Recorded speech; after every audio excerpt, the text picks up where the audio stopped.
Thanks, Tim. Really appreciate the invitation to come on today. And thanks very much. So as Tim said, we're a wide range distributor of industrial maintenance, repairs and operations, safety and workplace supplies.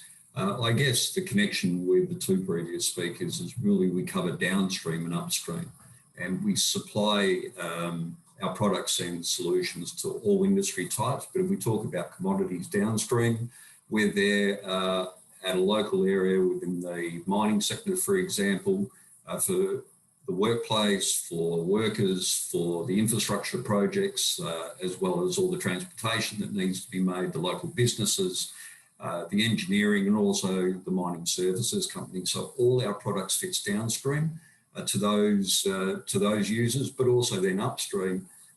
If we talk about the commodities then coming to cars and trucks and buses, we actually sell products for repairs and maintenance, and also the workers and the workplaces that are associated with that. So we've actually got quite a significant stretch of the suppliers that we have on offer.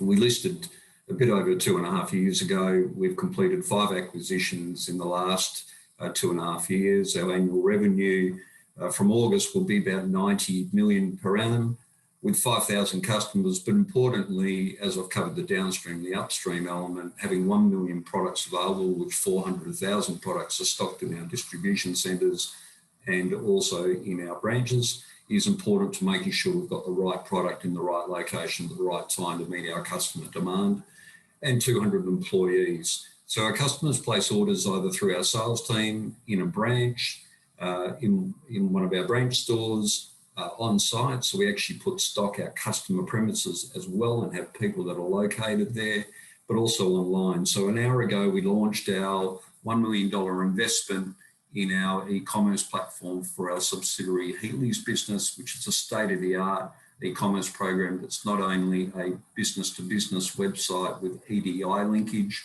with our customers, but also it's for the retail consumer as well. And that's a significant investment that we've made in recent times. Thanks. Next slide. Our corporate summary. We are a small cap, 10.5 cents. We have $5 million available working capital. Our underlying EBITDA at 31 December was 2.1 million, over 30 million in revenue. So we believe we're significantly undervalued, and I'll explain that shortly. Our board is some heavy hitters. Chris Wharton is the former CEO of Seven Group Holdings, Western Australian assets, worked with Kerry Stokes for about 15 odd years. John Gropley is the former managing partner of Norton Rose Legal and former chair and long-serving director of Automotive Holdings Group. And Alan Kransberg is the former president of Alcoa Global Aluminium, and that had about a $5 billion annual revenue. So those guys are also involved, Chris and Alan, in the West Coast Eagles football club. Alan was the former chairman of that club, and really have been involved in large organisations, very passionate about what we do.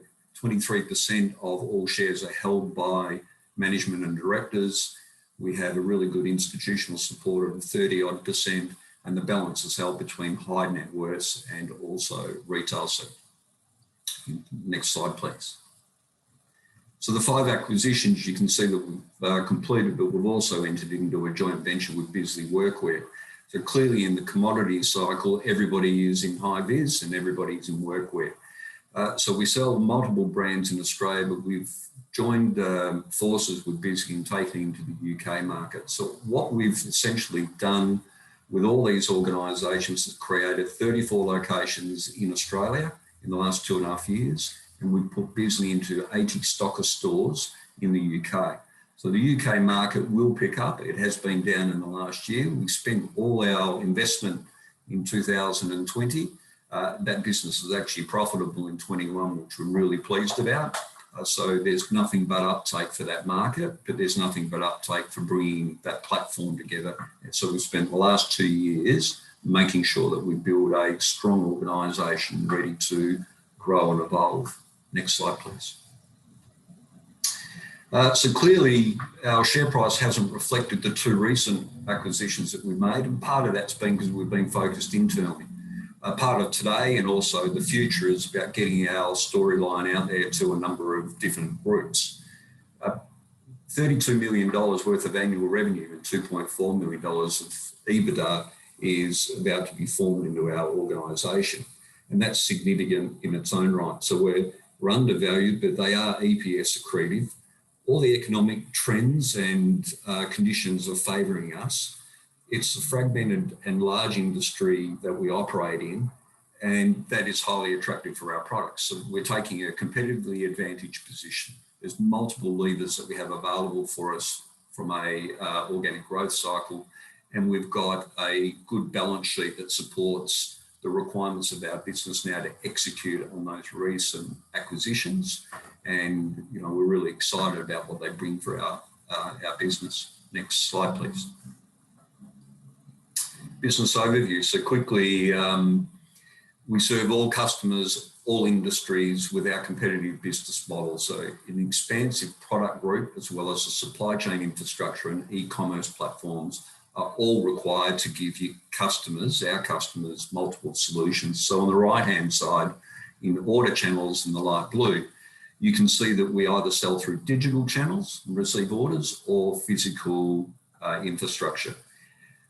Our website and EDI only represents 10% of our total sales today. So the launch of our new EDI and e-business platform is quite significant. We see that being able to give an omni-channel approach to all our customers, and that's going to be a significant growth platform for us, as well as seamlessly improving our operational execution and order management.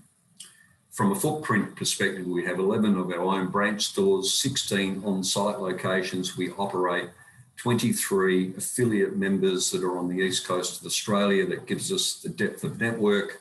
And I've mentioned those stockists in the UK. So distribution centres as well as branch stores and on-site is important to our model. Next slide, please. So we operate under 5 brands. Heatley's is West Australia and South Australia. C&L Tool Centre, which we acquired in December of 2020, is in Queensland. ISG is our member-based group all over Australia. Skipper Transport Parts was national. The last 2 years, it is a business that is owned by AP Eagers today, Australia's largest automotive group. It's the former Coventry's Automotive and Codd stores. And that is in Western Australia, in the Pilbara, right on the doorstep of commodities operations, as well as in Queensland. That's significant. And our BSA brands is our joint venture with Bisley Workwear. You can see that all those businesses have a long operating history, great brands in their own markets, and we plan to invest and grow those brands together. Next slide, please. So the type of products that we sell, there is no other company like us that sells all those commodities as a one-stop shop. So 1 million suppliers, 400,000 that are in our branches or distribution centres. Basically, we talk about having a product for every job, but it covers the workplace, it covers the workers, it covers transportation, anything that moves and anything that's getting extracted, we have the product that's available for that. Next slide, please. So we've developed all this infrastructure in the last 2.5 years. You can see that we're really strategically located to support our customers where we can give them access anywhere, anytime. Well located in a lot of those infrastructure projects that Sam showed in his earliest presentation, as well as clearly close to commodities such as iron ore and gold and Kalgoorlie, as well as a number of port operations and infrastructure that needs to transport those commodities out of the ground and into those ports, and then repairs and maintenance associated with that. Next slide, please. So from a growth perspective, there's 3 slides I'll show you. We're acquiring Skipper Transport Parts. That will settle in the next 30 days. We're paying $4.2 million.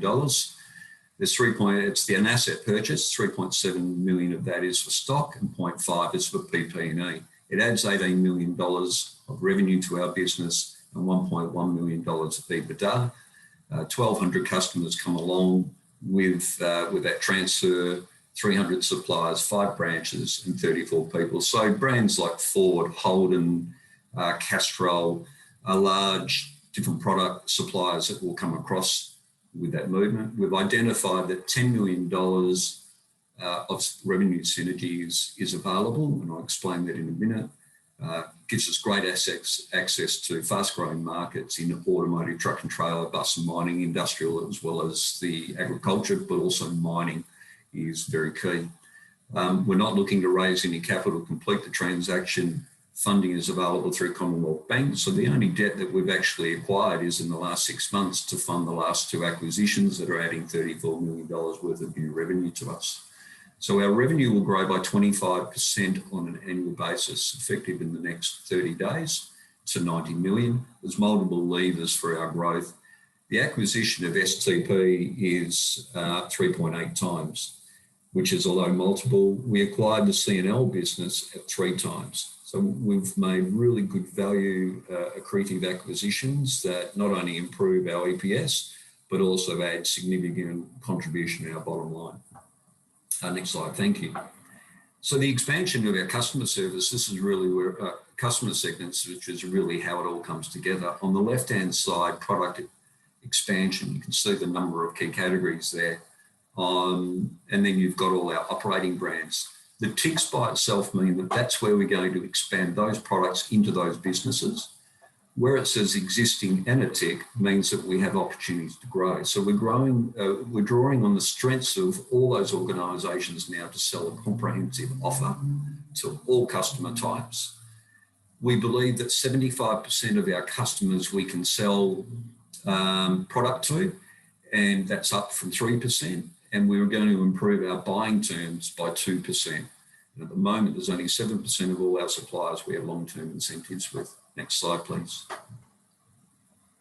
So our multiple levers of growth really come from capitalising on the recent acquisitions and maximising the benefits there, continuing our top line growth through deeper customer engagement, and our earnings absolutely will be increased because that's a significant focus of ours on bottom line growth and expansion margins.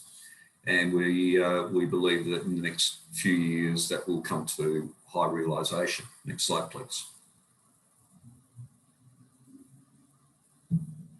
So the 25% will increase to 90 million I've mentioned. You can see our half year by half year. We're at 30 million at the half to December 31. That was down from 39 million. We decided to exit ourselves from an underperforming return on investment contract that gave us 22 million of revenue in Africa. But you see the result of that in the first half of 20 versus the first half of 21. Whilst we reduced our revenue, we've actually reduced our profit. Our revenue in the second half of this year is significantly more. We only had 1 month of trading in the C&L acquisition. We've got the full 6 months. Next slide, please. This is the last slide. So the key message really is this. We're really well positioned for strong growth earnings. The revenue synergies in our portfolio that I showed back on the second growth platform is significant in its own right. They're yet to materialise, so that's where we're going to improve our profitability significantly. There's big positives around the investment, which Sam's already covered. There's also big positives that sit around the resources sector, particularly now that our branch presence has expanded in regional areas and those locations close to that. So all the leading indicators are expected to give us a really good future and recurring revenue base, and all the trends are sitting there. From the 2 acquisitions we've just done, we're stronger, we're larger, we're more relevant, and we absolutely have an advantage market position. So there's a great opportunity now at the share price that we're at an undervalued to get the uptick of that as we move forward in the next couple of years. So thanks, Tim.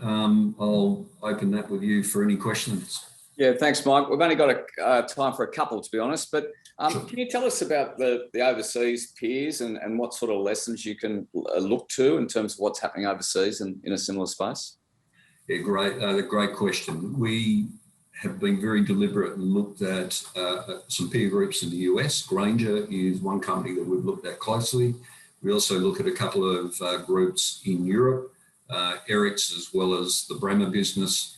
And their distribution models where they're the largest players in those markets, and they're offering on-site, in-store and online is absolutely critical to how they serve customers through multiple touch points. So we've adopted a very similar approach in the Australian market. We found a gap in the Australian market. There's no one that does that. And it's a hot demand where people actually want to reduce their inventory and put it into specialised companies like us. So we have strong inventory teams that actually take care of our customers' inventory. So you can buy a single product or you can have complex needs. And that's been modelled off those two large long-serving organisations out of international markets. And Mike, is it difficult to have an online presence when you're kind of servicing such remote areas? How do you balance kind of the need for online versus the physical stores? It's an absolute blend. In fact, the Grainger's CEO just came out in the last couple of days and said the importance of having online and physical store network is about ensuring that your customers of all age demographics have access. But also in those remote locations, we've got to have stock in store that people need some specialised advice. They also need the technical support and the service support to ensure that they can actually meet their demand. The online element is more about efficiency, so we can have our salespeople spending more time with the customer, and the processing means it's one touch point. So the order comes online, it filters straight into our dispatch area, and the order is picked, packed and dispatched in a far quicker process rather than a manual order entry. And that's the way of the future. Someone like Grainger increased their actual online processing from 20% to 51% of all orders online within the first 2 years of them changing their business model 6 years ago. And we expect the same outcome.